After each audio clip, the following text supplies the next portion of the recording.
Festival के आने पे हमें कई सारी तैयारियां करनी होती हैं, जिनमें से एक होता है किचन ग्रॉसरी का लिस्ट बनाना और किचन ग्रॉसरी अरेंज करना। हेलो एवरीवन, नमस्ते एंड वेलकम बैक। तो जैसा कि होली, ईद जैसे फेस्टिवल आने वाले हैं, ऐसे में कई सारे पकवान हम घर पे बनाते हैं गेस्ट के लिए। तो इस समय हमें अब प्रॉपर अपनी ग्रॉसरीज़ वगैरह चेक कर लेनी चाहिए और जो चीज़ नहीं है उनकी लिस्ट बनानी चाहिए। मैं क्या करती हूँ, मैं मंथ के स्टार्टिंग में ही पूरे मंथ के लिए एक ग्रॉसरी लिस्ट बना लेती हूँ और उसके अकॉर्डिंग अपनी पेंट्री को भी ऑर्गेनाइज़ कर लेती हूँ। तो आज मैं आपके साथ शेयर करने वाली हूँ कुछ टिप्स एंड ट्रिक्स, जिससे कि आपकी भी पेंट्री, किचन पेंट्री हमेशा ऑर्गेनाइज रहेगी, चीज़ें आसानी से मिल जाएंगी और कोई भी आइटम ख़राब नहीं होगा। तो चलिए आज का ये वीडियो स्टार्ट करते हैं। वीडियो के एंड में मैंने एक प्रॉपर लिस्ट तैयार किया हुआ है घर के सामान की, राशन की। तो आप चाहे तो स्क्रीनशॉट ले सकते हैं और प्रिंट आउट निकाल के अपने पेंट्री के कैबिनेट पे चिपका सकते हैं। तो देखिए, मेरा भी सारा ग्रॉसरी आ गया था। पहले तो मैंने सारा एक प्रॉपर लिस्ट बना के पहले से रख रखा है और जो भी चीज़ें उसमें से घटी बड़ी रहती हैं वो मैं नोट डाउन कर लेती हूँ। इससे क्या होता है कि हमें बार बार किचन में आके देखना नहीं पड़ता है। अगर आपके पास प्रॉपर लिस्ट रहेगा तो आपको पता होगा कि आपके घर में क्या क्या चीज़ें यूज़ होती हैं, उसी के अकॉर्डिंग आप आराम से लिस्ट बना सकती हैं। अब आपको क्या करना है, जो भी डब्बे खाली हो गए हैं और जो गंदे हैं उन्हें अच्छे से वॉश कर लीजिए और सूखे कपड़े से पोंछ करके इसे धूप में अच्छे से सुखा ले। ये काम आपको ग्रोसरी आने के पहले करना है। अब जहाँ भी आप किस भी कैबिनेट में ग्रोसरीज रखती हैं उसे प्रॉपर खाली कर ले पूरी तरीके से, क्योंकि मंथ में एक बार मैं सारे ग्रोसरी मंगवाती हूँ। तो मंथ में एक बार मैं अपने पेंट्री की, अपने कैबिनेट्स की अच्छे से डीप क्लीनिंग भी कर लेती हूँ। इससे किचन भी साफ़ सुथरा बना रहता है। तो देखिए, यहाँ पे मैं इस सभी को खाली कर दिया है अच्छे से और एक मैंने DIY क्लीनर बनाया हुआ है, इसी से मैं इसे क्लीन करती हूँ। इसमें विनेगर, बेकिंग सोडा और डिश वॉश लिक्विड भी मैंने डाला हुआ था। तो अच्छे से क्लीन करके साफ़ सूखे कपड़े से पोंछ करके मैंने यहाँ पे लाइनर लगा दिया है। अब जो भी सामान आया हुआ है उसमें से जो शैम्पू, साबुन, सर्फ वगैरह, डिटर्जेंट वगैरह है उसे मैं अलग कर दूँगी और जो भी चीज़ें ईटेबल है उसे मैं अलग कर दूँगी। एक बास्केट रखा है मैंने, तो उसी में मैं सारी चीज़ों को रख करके अपने किचन में ले जाऊँगी।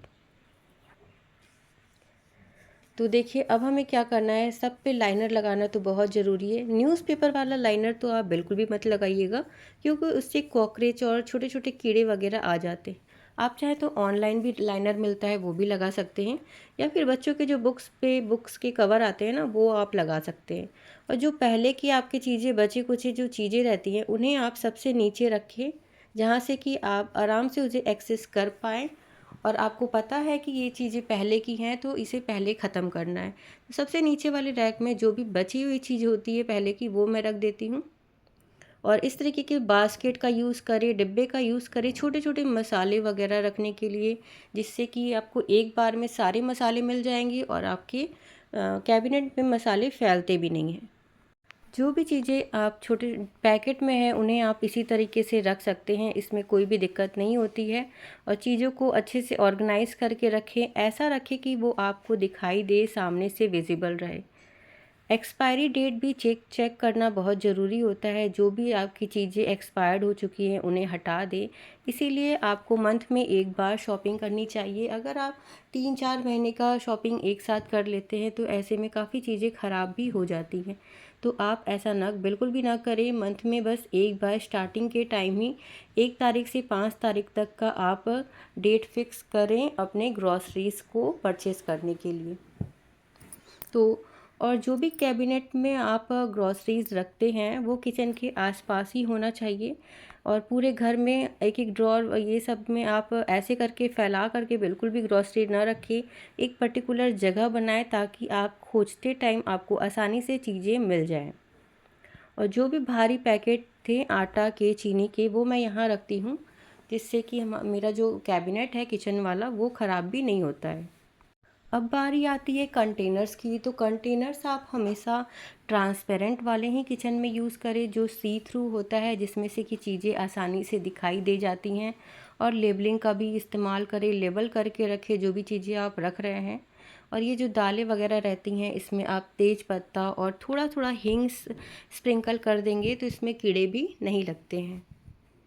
तो देखिए एक जैसा डब्बा अपने किचन के लिए आप इस्तेमाल करें, एक जैसे कलर कॉम्बिनेशन का रहेगा तो देखने में भी अच्छा लगेगा।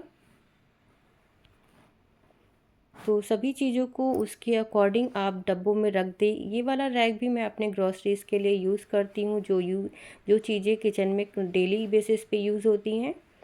तो यहाँ पे भी मैंने इसे भी अच्छे से क्लीन कर लिया है और इस पे भी मैं एक लाइनर लगा दूँगी। ग्रॉसरीज यूज़ करते समय आपको एक बात का ख्याल रखना है, फ़र्स्ट कम फ़र्स्ट आउट। जो चीज़ें आपने पहले ख़रीदी हैं उन्हें पहले बना करके ख़त्म करें, बजाय इसके कि जो आपने नया परचेज़ किया है उसे ही आप बनाने लग जाएं। तो ऐसा करने से चीज़ें जो होती हैं वो ख़राब होनी शुरू हो जाती है। तो देखिए मैंने अलग अलग टाइम पे परचेज़ किया था, पर मैं कोशिश कर रही थी मुझे एक जैसे कलर कॉम्बिनेशन का ही बॉक्स मिल जाए। तो धीरे धीरे मैं सेम कलर के कंटेनर को यूज़ कर रही हूँ, पर ऐसा भी नहीं है कि पुराने डब्बों को मैंने एकदम से हटा दिया है। कुछ कुछ चीज़ें मैं अभी भी यूज़ कर रही हूँ और जैसे जैसे होगा मैं इस तरीके के जो डिब्बे होते हैं इन्हें मैं हटाती चली जाऊँगी। या तो ये किसी को फूड वगैरह देने के काम आएगा या किसी को इसी तरीके से आप दे सकते हैं। तो देखिए इस तरीके से सारे पैकेट्स में से आप रिफ़िल कर ले डिब्बों में सामान को और अच्छे से अपने किचन कैबिनेट पे इसको अरेंज करके रख दें।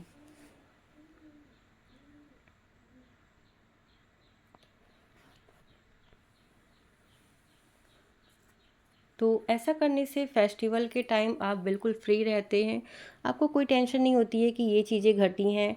और एक तरीका ये भी है चीज़ों को, जैसे कि अगर आपके घर में होली पे गुजिया बनता है तो गुजिया में क्या क्या चीज़ें यूज़ होती हैं उसके अकॉर्डिंग भी आप ग्रॉसरी लिस्ट बना सकते हैं, जैसे कि मैदा, रिफाइंड, खोआ वगैरह जो भी चीज़ें आपके यहाँ डलता हो वो सारी चीज़ें के अकॉर्डिंग भी आप एक ग्रॉसरी लिस्ट तैयार कर सकते हैं।